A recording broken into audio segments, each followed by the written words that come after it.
Good morning, folks, and thanks for joining us again this morning through the online services. I pray again that you are doing well and we're continuing to grow as God leads us. I know that there are a lot of things probably in your heart and your mind as we saw some things unfold in our country this week that were discouraging, and Lord, I just pray that you are looking to the one that is authoring and perfecting your faith as you deal with the circumstances that we're in right now. I find that there's no mistake that we are looking at what it means to have our faith transform us in a world that wants us to conform. And so as we continue looking into that series, we're going to move forward now in the book of Genesis and look at a man named Joseph. A lot of you should be familiar with Joseph and the story of Joseph if you have seen some of the plays written about his life or other things, and you know the storyline. If not, Genesis chapter 37 is where it begins and runs clear to the end of the book of Genesis. It's well worth the time to read and to follow the ups and downs of Joseph's life. And we're going to do that today in somewhat of a story format to pull out the principle. You know, last week we looked at Abraham's faith and we saw him lead his son Isaac to the point of sacrifice even. And God stopped Abraham, spoke to him directly and said, "Don't do this thing, I will provide the ram." And God continues to do that in our lives through no earthly explanation, provide things that we need, sometimes before we even know that we need them. As we think about how Abram led his family and Isaac, and then there's Jacob, as we're going to see today, and then Joseph, the great-grandson of Abraham. We're going to follow Joseph's life because Joseph was another man that was plagued by circumstance. God allowed a lot of things to happen to Joseph that were outside of the ordinary.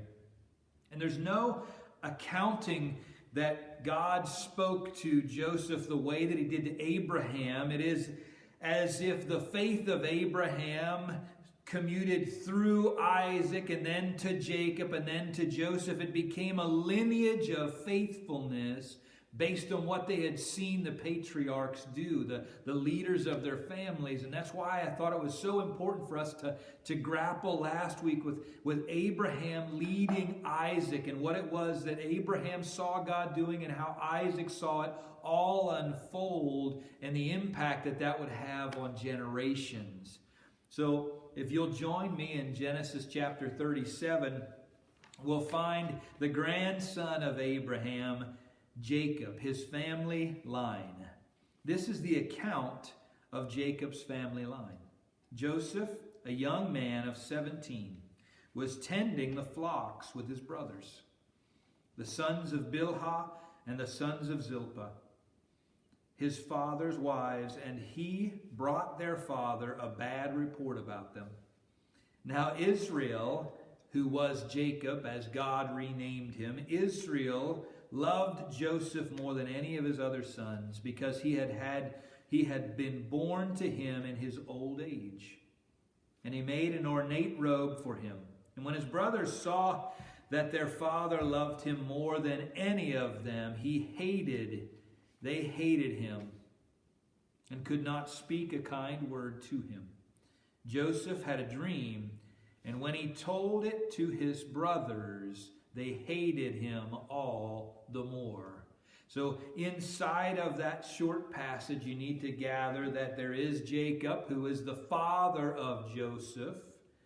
He has many brothers. We know he has 12. There were 12 all in told. And so Joseph is the next to youngest. He's one of the youngest. He is born to Rachel. Remember, if you remember the story, if you've read through Genesis already this year, he was dearly loved by Jacob. More so than the others, he's the one that wore the ornate robe, the multicolored dream coat, as the play directs it.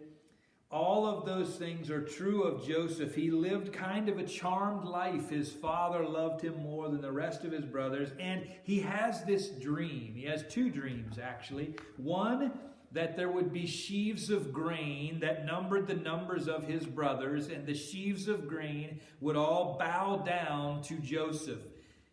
And then one, that there is the moon and the sun and the stars all bow down to Joseph in the middle. And so he tells his brothers, who already don't like him because he's more popular with their father than they are, that this dream has happened to him, that these sheaves of grain will bow down, and they number the number of his brothers. And then he tells his father and his mother and also the brothers that they are all going to bow down to him at some day. They're wondering what this dream means. This didn't help Joseph's status in the family. As he began to say these things, the brothers and the rest of the family began to wonder if Joseph thought of himself more highly than he should. As a matter of fact, in verse 11 of Genesis 37, after he shares those dreams, it says in verse 11, his brothers were jealous of him, but his father kept the matter in mind. So the stage is set that Joseph is not very well liked in his own family by his brothers. He's the most favorite son of his father, but that puts him in a place of frustration and quarrel with the rest of his family because they want that favored position. He's not the oldest. There's no reason why he should be in that position inside of their culture. And so we see this boil and boil and boil, and life goes on, and Joseph continues to do what he is told. His father sends him out to check again on his brothers, and he knows, Jacob knows that Joseph will be honest with him about his brothers. And so they seize that opportunity. This is the climax of the family story. They see Joseph coming out to visit them in the field. They already know he gives bad reports about them. They believe he's the favorite of their father. And now he is the dreamer that says, you're all going to bow down to me someday. And all of this is boiling in them, and they are jealous, and they seize the opportunity and they throw him into a well. They wanted to kill him, but Reuben, the oldest brother, talked him out of it. So they throw them into this well, and they wait, and they finally hatch a scheme that they can also benefit from their brother's demise. So they say, why should we not at least gain from what we're doing? Let's sell Joseph. And as they talk in amongst themselves, these Midianites in chapter 37, verse 28, a caravan of Midianite merchants. Meanwhile, the Midianite merchants came by, and his brothers pulled Joseph up out of the cistern and sold him for 20 shekels of silver to the Ishmaelites, who took him to Egypt. They got rid of their problem. And Joseph, by really no fault of his own, is now been sold into slavery and taken to Egypt. The brothers go back and tell their father that Joseph is dead, that he's gone, that he's been killed by a wild animal. And the Midianites carry Joseph off to Egypt. And in verse 36 of chapter 37, meanwhile, the Midianites sold Joseph in Egypt to Potiphar, one of Potiphar's officials, the captain of the guard. So the brothers, in their jealousy, sell Joseph to Egypt, to the Midianites. The Midianites carry him to Egypt. In Egypt, he is sold into the household of Potiphar a powerful, rich man inside of Egypt. He's now going to be a slave to Potiphar.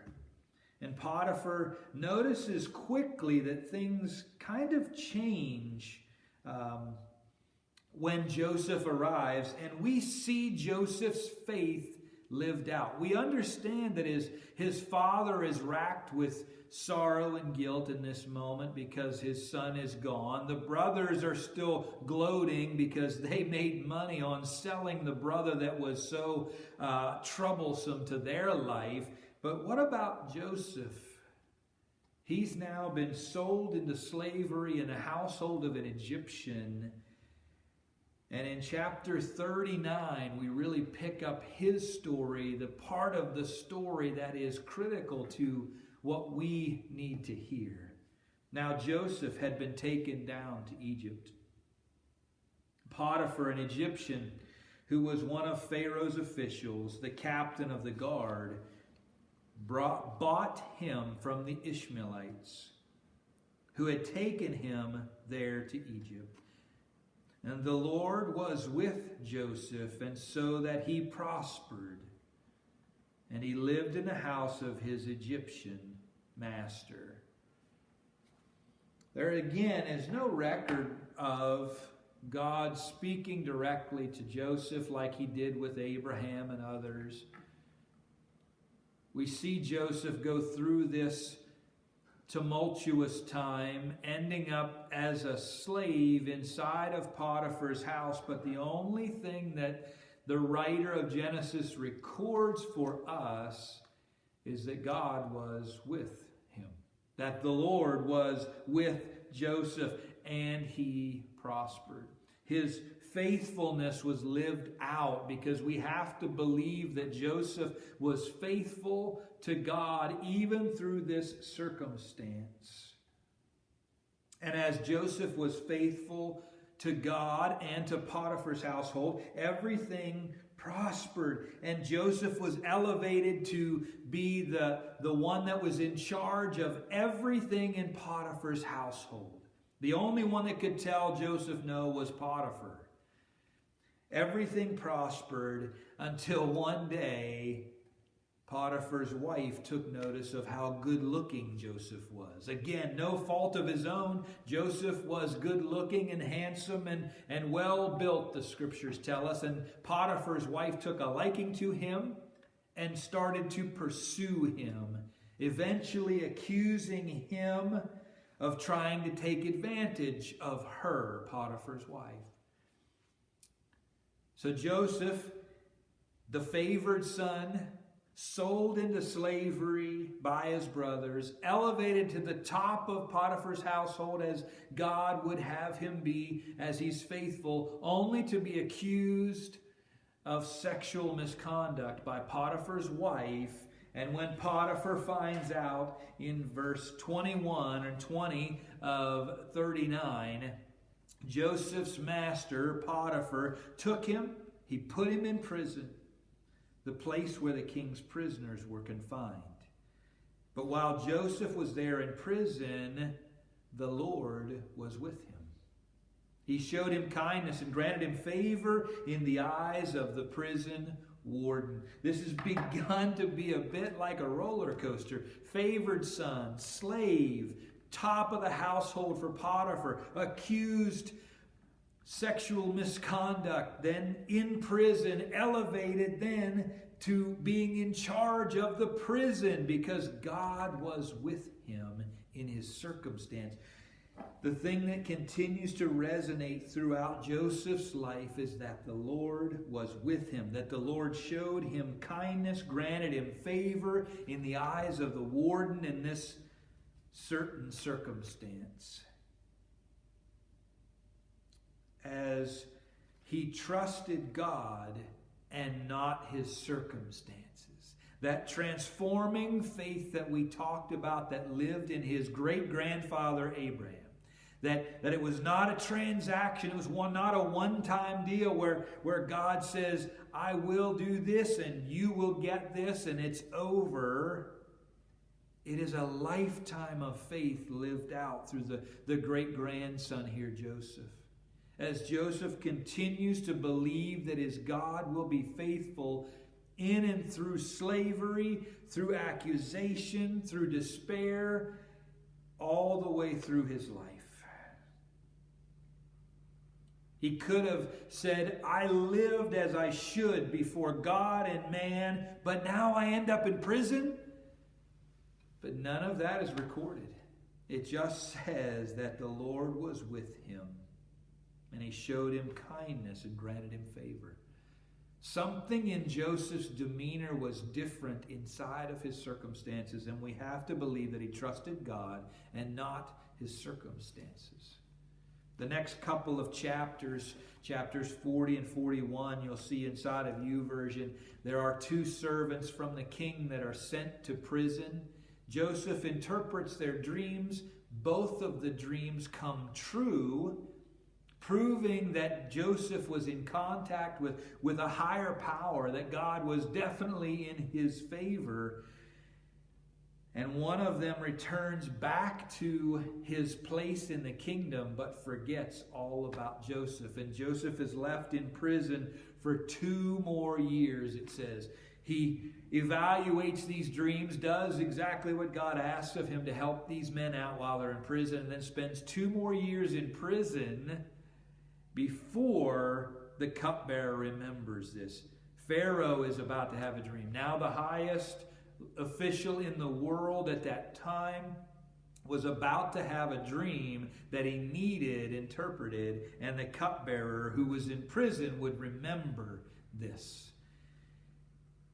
Chapter 41, verses 8 to 16.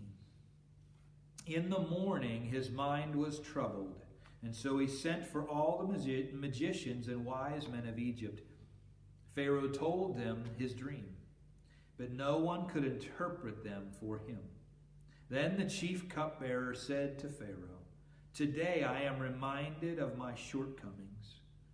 Pharaoh was once angry with his servants, and he imprisoned me and the chief baker in the house of the captain of the guard," who happened to be where Joseph was at, right? The captain of the guard, Potiphar. Each of us had a dream the same night, and each dream had a meaning of its own. And the young Hebrew was there with us, a servant of the captain of the guard. We told him our dreams, and he interpreted them for us, giving each man the interpretation of his dream. And as things turned out exactly as he interpreted them to us, I was restored to my position, and the other man was impaled. So Pharaoh sent for Joseph, and he was quickly brought from the dungeon. When he had shaved and changed his clothes, he came before Pharaoh. And Pharaoh said to Joseph, "I had a dream. No one can interpret it. But I have heard it said that you, when you hear a dream, you can interpret it." "I cannot do it," Joseph replied. "But God will give Pharaoh the answers he desires." Joseph, great-grandson of Abraham, favored son, right? Despised brother, sold into slavery, head of Potiphar's household, accused of crimes, thrown in prison, in charge of the prison, taking care of everything that needed done there, now is standing before Pharaoh in Egypt, interpreting a dream. And when Pharaoh communicates that, "I believe you have the answer I need, I've been told that you can interpret these dreams for me," Joseph's first reply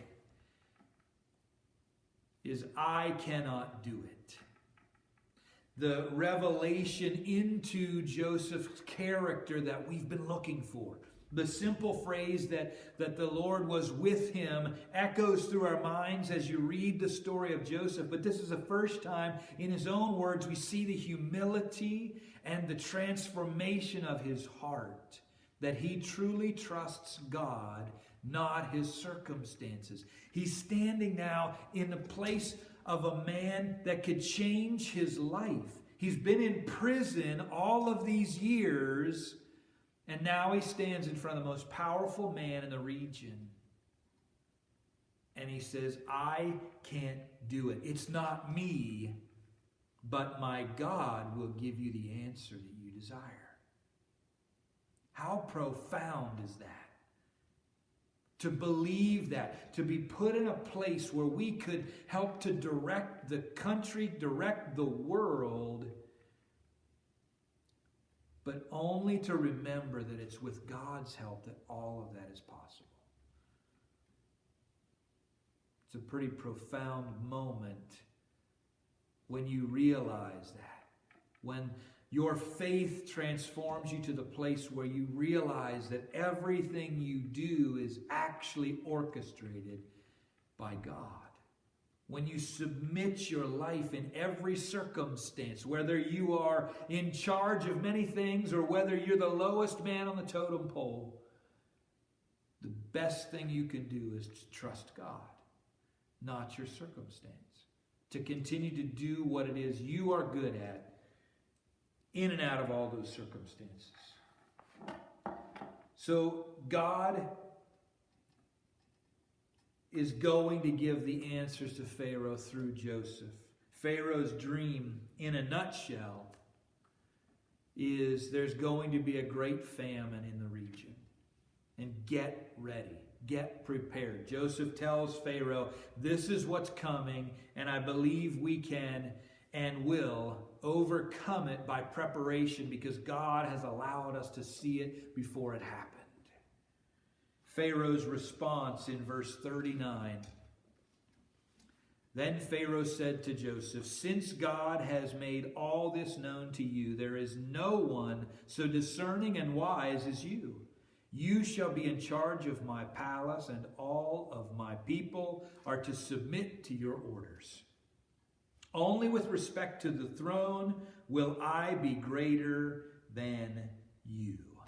Now Joseph is elevated to a place higher than ever before, higher than when he was in his family's home, higher than in Potiphar's home, higher than when he was in charge of the prison. Now, in respect to Egypt, he is the second in command.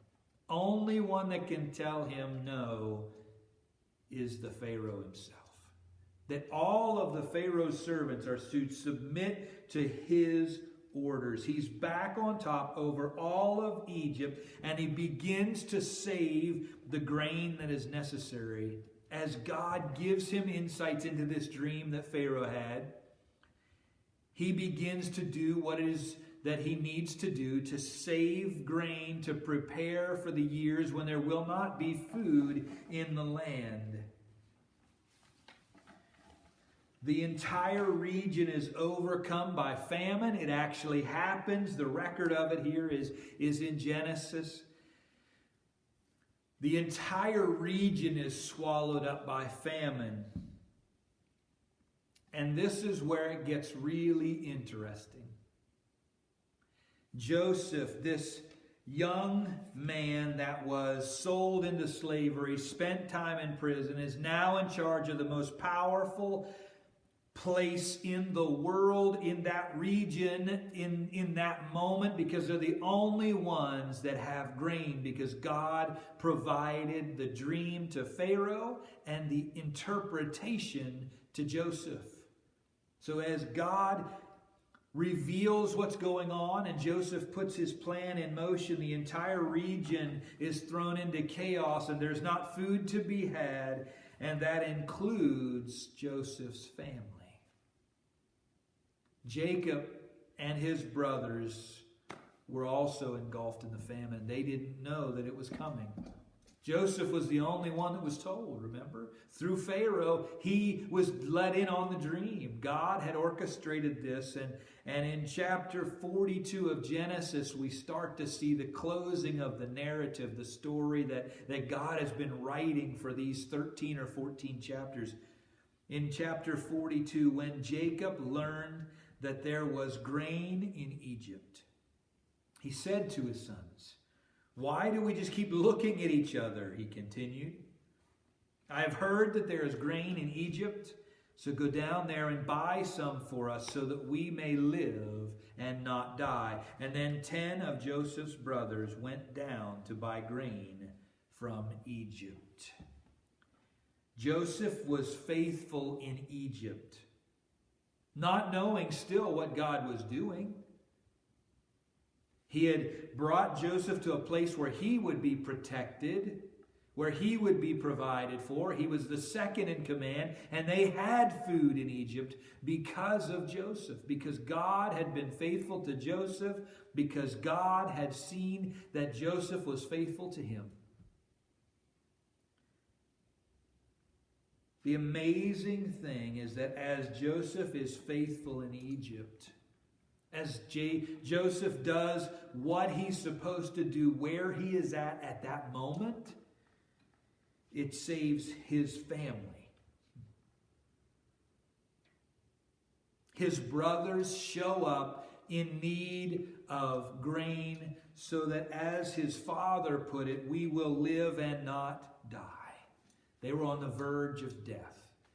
And Joseph, being faithful in Egypt, saved his family. He provided for them.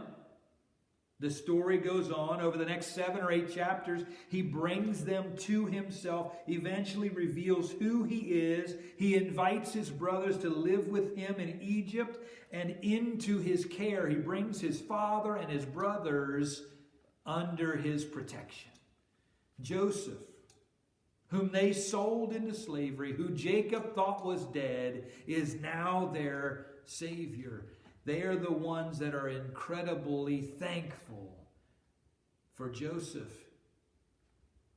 Joseph just did what he thought he was supposed to do in the circumstance where he found himself.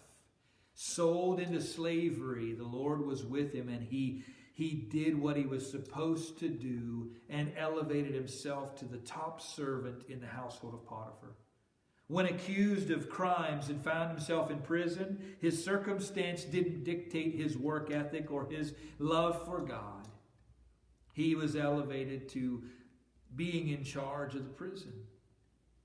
And then when Pharaoh found out who Joseph was and God showed his favor on Joseph again, he was elevated to control of all of Egypt so that he could then save his family as well as Egypt. In verse 15 through 21 of chapter 50, we start to conclude the story. We bring it to an end because we read that Jacob has passed away. The brothers are the only ones that left, and now they're concerned because they're afraid that their father was the only reason that Joseph was being kind to them. So Genesis chapter 50, verses 15 to 21, when Joseph's brothers saw their father was dead, they said, "What if Joseph holds a grudge against us and pays us back for all the wrongs we did to him?" So they sent word to Joseph saying, "Your father has left these instructions before he died. This is what you are to say to Joseph. I ask you to forgive your brothers the sins and the wrongs they committed in treating you so badly. Now please forgive the sins of the servants of the God of your father." And when their message came to him, Joseph wept. His brothers then came and threw themselves down before him. "We are your slaves," they said. But Joseph said to them, "Don't be afraid. Am I in the place of God? You intended to harm me, but God intended it for good to accomplish what is now being done, the saving of many lives. And so then, don't be afraid. I will provide for you and your children." And he reassured them and spoke kindly to them. In the end, we see a man that trusted God with his life. We see that Joseph treats his brothers kindly, that they were concerned about their circumstance, right? Their circumstance had changed. Joseph's father was dead, and they thought that the only protection between them and Joseph was Jacob, their father. And Joseph then says to his brothers, don't worry about your future. I am going to take care of you. I'm going to make this right because I understand what's been going on from the beginning into the end. Joseph sees it that he trusted God in all of his circumstances, and now he was going to get to teach his brothers that lesson. That if you trust God in your circumstances, things will work out the way that God wants them and better than what you maybe foresee them. You intended to harm me, but God intended it for good. What is happening now is the saving of many lives. You see a man that trusted God with his own life, that Joseph trusted him in the highs and in the lows, and throughout all of his life, no matter what, he trusted God in his circumstances, that God was with him. And now he's teaching his brothers, listen, it wasn't that I'm being kind to you for your father's sake. I am following God and God's plan. I am entrusting myself to the God of my great-grandfather Abraham, my grandfather Isaac, my father Jacob, and my God. None of this would have been possible without me trusting God in my circumstances. And the really cool thing that I want you to think about this week, that Joseph trusted his life to God. In this circumstance, he not only trusted his life, but he also trusts the life of his family to God as well. That as he sees it all unfold, he knows what's going on, that the saving of many lives, and I get a chance to provide for my family as a result of my faithfulness to God. He sees that he trusts his own life, the life of his family, and I want you to know that in this moment, Joseph's faithfulness impacted you as well. That your eternity was different because of Joseph. You see, in Matthew chapter 1, verses 2 and 3, is the lineage of Jesus, the one that we put our hope and our trust in, the one that saves us from our sins. And inside of that line is Jacob, who is the father of Joseph. And then the firstborn son to Jacob is Judah. The one that is in this group of brothers that Joseph spares, that he has kindness on. His father and his brother Judah. And then by doing so, they're in the line of Jesus. And that has an impact on your future, your eternity, the saving of many lives. It's pretty profound, isn't it? The opportunity that Joseph had here, not to just impact his life, but the lives of his brothers and the life that you lead right now. So as you read this story, and I trust that you will, I know that we had to fly through all the details. 13, 14 chapters is a lot to cover in one 30-minute talk. But Genesis chapter 37 to 50 is an important lesson to be learned about following God in and through your circumstances and seeing that God has something planned that we don't often understand. So as you read it, I challenge you to read it with that in mind, that as that story unfolds, it impacted your life because Jacob and Judah are in the line of Jesus, and Jesus impacts your life. As you think about that, I want you to remember then the challenge that is found in Romans chapter 12, verses 1 and 2. I urge you, brothers and sisters, in view of God's mercy, to offer your bodies as a living sacrifice, holy and pleasing to God. This is your true and proper worship. Do not conform to the pattern of this world, but be transformed by the renewing of your mind.